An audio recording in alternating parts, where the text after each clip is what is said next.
All right. So, for anyone who hasn't watched any of the previous groups this round, so this is the Winners Arena Open, the first time we've hosted this event here at PRT. So the aim of so the whole gimmick is that, as you probably suggest from the name, only winning matters. Now, this isn't a bracket style event. You know, a lot of our invitationals are usually also a winning only matters, but then, you know, as soon as someone wins, they're done for the round. For this round, it's a 3-game series, but everyone plays all 3 games. And every time someone wins, that's a point for them. Bounties only really matter for tiebreakers, which probably won't be that much of a thing in these. Probably won't be that important, but you know, it's much more about getting the wins. So the only real points you can get is if you win the game. And these people have a chance. I mean, we could see a clean sweep. Someone wins all 3 games. We could see, I think most groups I think have had just a different winner every game, which is very interesting. We'll see if that happens here. So for game 1, we're on the classic map. It's progressive cards, 70% domination. Alliances are on. It's a 60-second turn timer. Blizzards, fog, and portals are all off. So, you know, pretty traditional game. I mean, tiebreakers might be important for like round 2 because there's probably going to be multiple. We're probably going to have more people on 0 wins than there are getting cut. So I mean that might be a thing, but I'm not sure. The tiebreakers, like they don't matter as much. It's like you want to get the wins.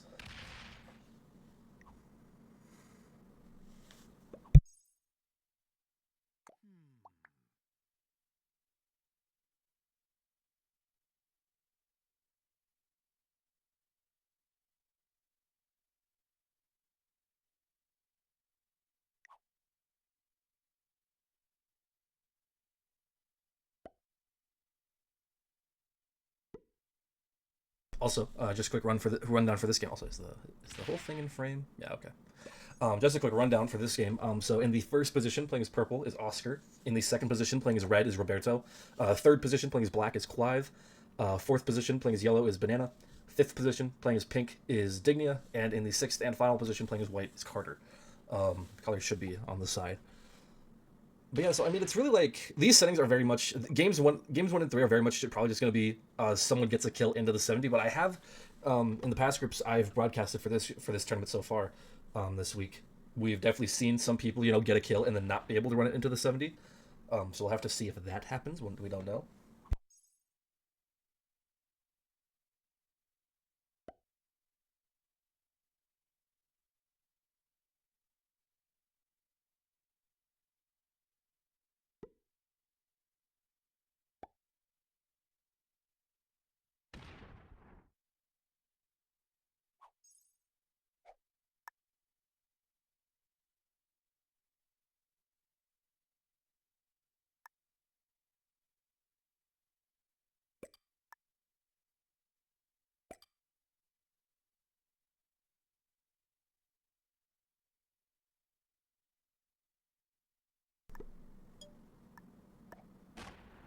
Everyone seems to be pretty spread out. I wouldn't say anyone got like a terrible spawn. Like most people are able to access most of the board. No one's too clumped up. Carter has a lot in North America, which isn't bad. North America is kind of a hard place to get into, so to be there is a good thing. And in like kind of each part of it. There's anyone who's in like every continent. I will say in these settings, not having access to Australia kind of sucks. It makes it harder for kills if someone, like if whoever's immediately after you is down there and is being like blocked behind other stacks. Mainly for Oscar in the first position. His obvious lines would be to kill Roberto, but Roberto's got a 7 of Dignia right in front of him in Australia, so it's like, that kill may never be viable. I think if I were Oscar, I would look at Clive because he actually has a really good spawn for Clive. He's next to him almost everywhere.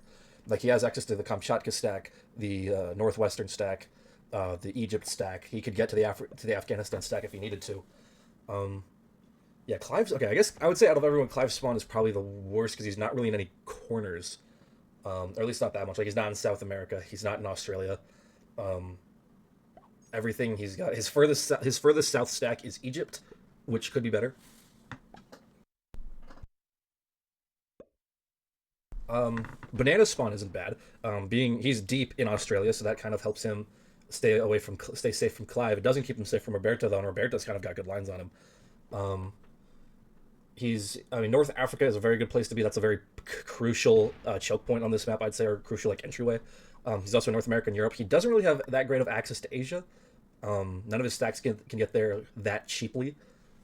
So if he does need to go there for any reason, which I mean, if he wants to kill Dignia, he would to get the 4 in Yakutsk. And his cheapest line would probably have to go through Roberto's 3 in Ural, and that might get bigger. It might stay there.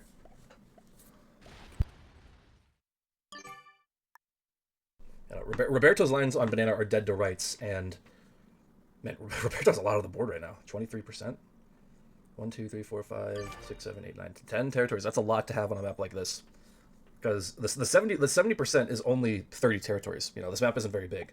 But it also means you're definitely going to be having to hit some stacks, because you're going to need to hit a lot of the board. There's probably only like a dozen territories you won't be taking to get the 70. And there's probably going to be more than a dozen territories that have huge stacks on them. I mean, you're in a 6-player game.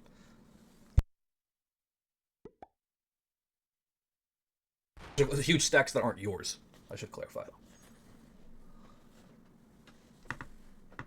So getting a kill will definitely be crucial for. I don't think, unless this game goes really late game and like someone finds the magic lines, I don't think there's any way we see someone make a 70 run without killing anyone. There is stalemate rules. I think turn 20 it'll get set to 60%. I don't expect this game to last that long though. I think someone will die eventually.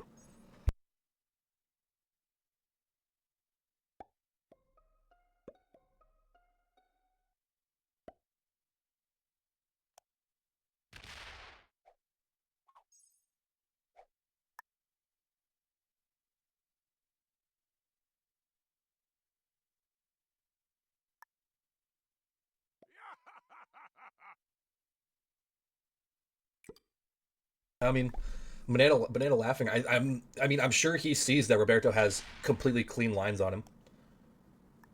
Also, Dignia moving out of Siam, very interesting. But I mean he's in Eastern Australia, so maybe he just doesn't care. I just figured you'd want to stay there, but I think he also wanted to improve his lines on Carter, because in the end he still wants to win the game, and his lines on Carter aren't very good. He has no access to the North American stacks right now. Yeah, actually, now that I'm looking at it, Dignia's spawn could have been better. He spawned with a lot in Asia. The stack in Australia is good. That keeps him safe. But the thing is, Banana's the person right ahead of him, and Banana has access to it. So give and take. And then and then his only stack outside of the right side of the board was his stack in Spain. He spawned with nothing in the Americas, which is not great. Especially when the only person behind him in the turn order spawned with most of their material in the Americas.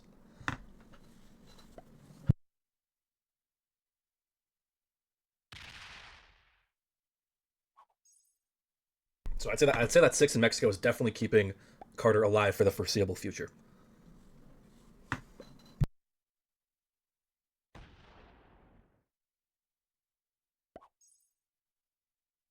Because I don't think I find it hard to believe Oscar or Roberto will ever have enough troops to kill him profitably. That is.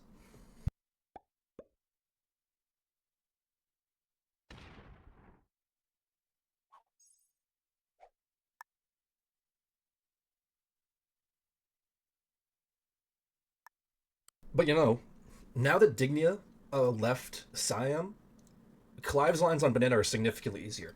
Like he's got to go a bit of a distance to get to the 5 in Australia, but it's completely open. Like it's just ones between him and that 5, between his stack in Afghanistan.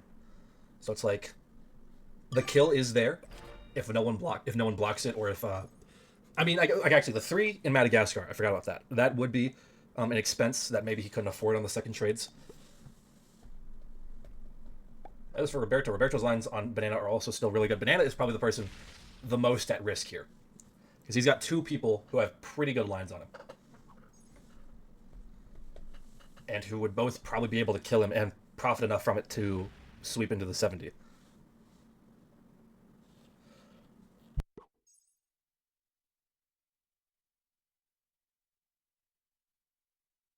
However, Oscar does have really good lines on Roberto. He's next to him everywhere. But he's only going to get the 20 trade. Actually, no. The 4 in Australia, Oscar would have to get to. And I just don't think the 20 trade, when it comes in on the second trades, will be enough for him to do that. Unless someone trades early to give him more troops. I don't know if Oscar... I think for Oscar to win, he's probably going to have to wait until third trades. But that's assuming the game even lasts that long.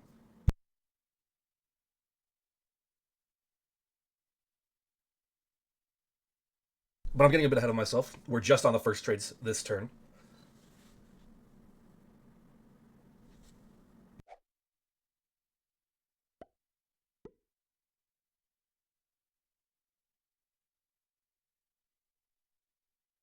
Also, was my I just realized my gain was kind of low.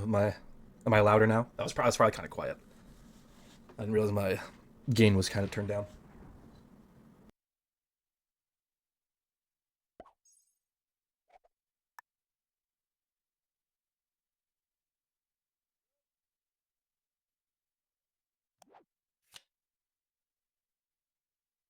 Oh, the game forces Roberto to use the Joker. That sucks. Hate when that happens.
So yeah, first trade's coming in. Um, I guess on second trades, I don't know. I mean, first of all, it'll depend on how many people trade. If anyone goes to five, that usually sometimes ruins someone's kill plans because they were like, well, I was gonna go for that kill, but now I don't think I'll have enough troops because I'm getting a lower trade than I expected. That happens. Dignia finally manages to get into North America, which is very good for him. Because if he wants a chance to win, he's got to kill Carter, or he's got to kill someone who goes to five. But a lot more reliable for him to go for Carter because there's a lot higher chance that he'll be able to kill him for profit than anyone else. And his lines aren't bad. Carter being smart, putting a huge stack in Mongolia since Dignia's stacks aren't pointed that way. I mean, the kill still wouldn't be cheap for Dignia, but I think it would be worth it to go for it if everyone ahead of him trades in, because then he'll get the 40 trade, like 20, 25, 30. Yeah, the 40 trade. Kill Carter on like 54 troops for the 45 trade. That would most definitely be worth it.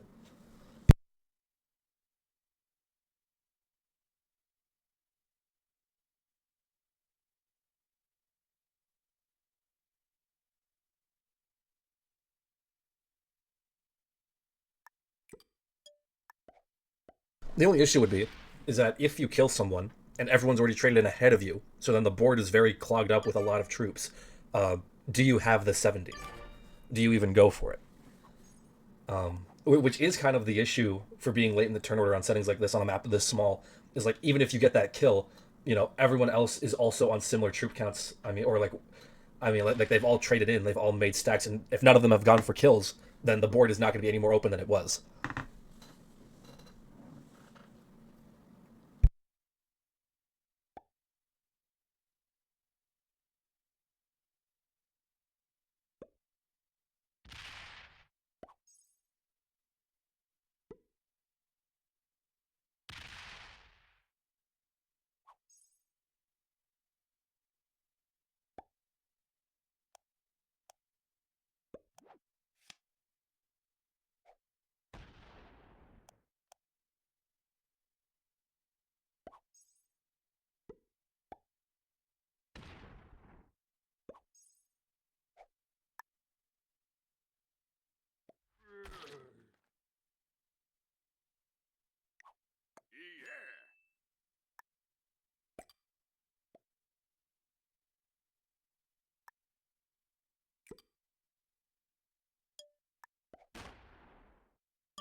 Alright, I'm back. It looks like I didn't miss much. Everyone going to 5. If I'm Dignia here, I go to 5 and just trust that I don't die. I mean, no real reason not to. No reason to take the 20 trade in the 5th position. Carter killing Oscar, the 70% might be tricky. I mean, it could have happened, but it's like... Well, actually, no, it couldn't have, because like the 20 trade getting to the 7 in the Congo, cheapest route there is he hits through Roberto's 13 with his 11. And that would, I think that would make it impossible. With only the 20 trade.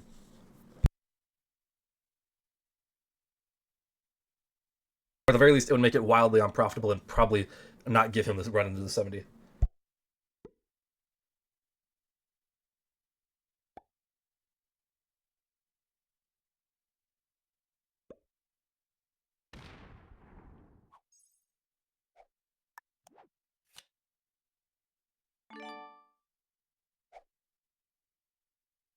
All right, does Roberto go for the banana kill?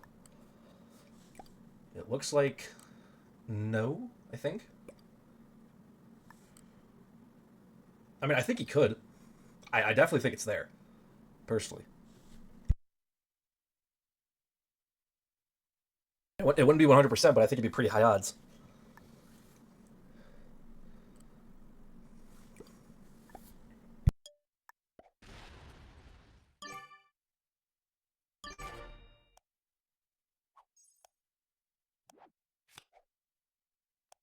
White is easier? Not true. I don't know if Clive has any great kill lines on the people who haven't traded yet. His lines on Dignia are not terrible, but kind of expensive. He'd have to hit through Bananas 10. Yeah.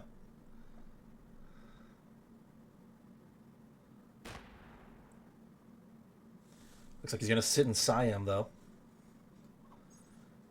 Now, does Banana go for Dignia? Does he have it? I don't know. His cheapest line would be to take his 11 in Greenland through Clive's 9. He got the 12 and the 6, which is kind of expensive, but, I mean, not to the point where I think it would really deter him. How about... Nah, White's no easier. In fact, I think White's more difficult for him.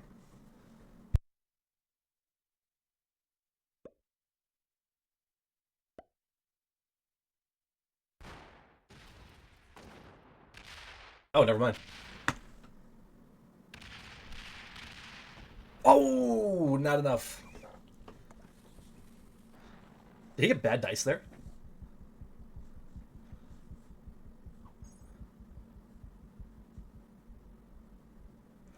Alright, well, that should be game. That should be a easy win for Dignia. He should be able to double kill Carter and Banana into the win. Yeah.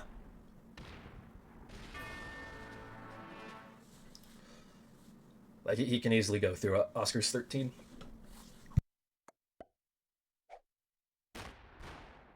Wow, terrible dice. That's why you slider, kids. He still got it, though. The 15 on 10 could fail. No, no, he got it. I don't know why he put so much in India. He should have definitely put more on the Europe stack if he was going to go for it. Yeah, but all's well that ends well. This should be an easy win.